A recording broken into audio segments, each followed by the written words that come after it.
વિદ્યાકુંજ માધ્યમિક ઉચ્ચતર માધ્યમિક વિભાગમાં તારીખ 24/8/2024 શનિવારને રોજ જન્માષ્ટમી પર્વની ઉજવણી ખૂબ ધામધૂમથી કરવામાં આવી। શાળાના વિદ્યાર્થીઓએ મટકી ફોડ ઉત્સવને તેની સાંસ્કૃતિક ગરિમા સાથે વિવિધ પ્રકારના લેઝિમ દાવ સાથે અનેરો ઉત્સાહ અને ભક્તિમય વાતાવરણમાં ઉજવ્યો હતો। વિદ્યાકુંજ માધ્યમિક ઉચ્ચતર માધ્યમિક વિભાગમાં તારીખ 24/8/2024 શનિવારના રોજ જન્માષ્ટમી પર્વની ઉજવણી ખૂબ ધામધૂમપૂર્વક કરવામાં આવી। શાળાના વિદ્યાર્થીઓએ મટકી ફોડ ઉત્સવની તેની સાંસ્કૃતિક ગરિમા સાથે વિવિધ પ્રકારના લેઝિમ દાવ સાથે અનેરો ઉત્સાહ અને ભક્તિમય વાતાવરણમાં ઉજવ્યો। શ્રી કૃષ્ણના જીવનની ઝરમર ઝાંખી સાથે પ્રસાદી લઈ સૌ છૂટા પડ્યા। સમગ્ર શાળા પરિવાર ગોકુળમય બન્યું હતું। આ સમગ્ર કાર્યક્રમ સંકુલ નિયામક મહેશભાઈ પટેલ, આચાર્ય, શિક્ષક અને વિદ્યાર્થીઓ જોડાયા હતા। મહેશભાઈ પટેલ, વિદ્યાકુંજ સંકુલ નિયામક। આજે વિદ્યાકુંજમાં જન્માષ્ટમીનો ઉત્સવ ખૂબ ધામધૂમથી ઉજવવામાં આવ્યો।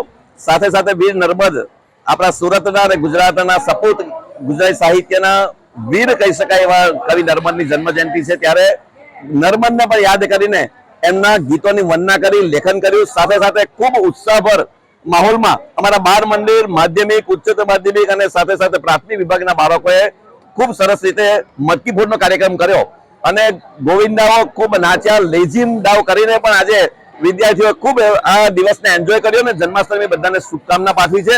વિદ્યાકુંજ પરિવાર સમગ્ર ભારત વર્ષને તમામને જન્માષ્ટમીની ખૂબ ખૂબ શુભકામના પાઠવે છે। નર્મદજીને જન્મજયંતિ ઉપર શું કાર્યક્રમો શાળામાં વિશેષ રાખવામાં?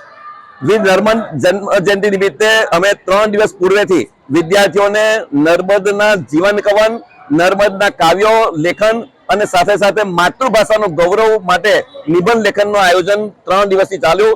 આજે વિદ્યાર્થીઓ વક્તવ્ય પણ આપ્યા, સાથે સાથે વર્ગમાં લેખન કર્યું અને કવિ નર્મદના એવા ગુજરાતના ગર્વ ગીતોનું પઠન કરીને, ગાન કરીને આજના દિવસને ઉજવ્યો। નર્મદે જન્મ જયંતિની શુભકામના પાઠવી।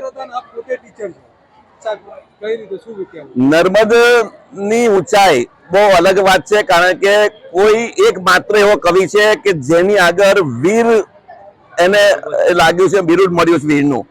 બાકી અમે કલમના પૂજારી, તલવારને જે ભાલાબાજી કરે એને જ વીરત્વ મળે, પરંતુ કવિ નર્મદ એવો વીર કવિ છે, કારણ કે એને સામાજિક સુધારણા માટે જે ઉત્તમ કામ કર્યું છે અને એના રસ્તે અમે પણ ચાલવા પ્રયત્ન કરીશું।